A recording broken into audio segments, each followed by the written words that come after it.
Guys আমি জানি না যে আপনারা আসলে বাতাসটা ফিল করতেছেন কিনা, কারণ বর্তমানে আমরা সবসময় বাসার মধ্যে কন্টিনিউ করি এবং 24 ঘন্টা আমরা বাসার মধ্যে থাকি, কারণ যখন আমাদের এই ডিজিটাল যে ডিভাইস আমাদের কাছে আসছে ওই মুহূর্ত থেকে আমরা একটা বাসার মুরগি হয়ে গেছি।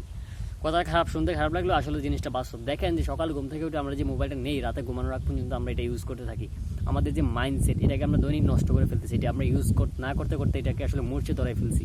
সো আমাদের উচিত আমাদের একটা যে ভাই একটা জিনিস শিখ, প্রতিদিন শিখ, 1 ঘন্টা করে শিখ, জাস্ট 6 মাস দেখ, your life will be change.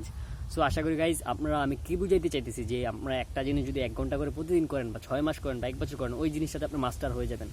So আপনি মোবাইল শিখে, আচ্ছা একটা জিনিস কল্পনা করেন যে লাস্ট 6 মান্থে আপনি মোবাইলে কতই না শর্ট দেখছেন, একটা কিছু কি এখন মনে আছে? মনে নাই। জাস্ট এগুলো স্ক্রল আপনাকে সামান্য পরিমাণ ডোপামিন রিলিজ করে আপনার ব্রেন থেকে, আপনি একটু আনন্দ ফিল করেন। বাট এটা আসলে পার্মানেন্ট সলিউশন না, এটা আপনার লাইফের ধ্বংসের সলিউশন।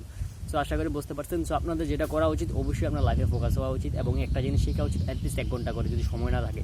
That's it.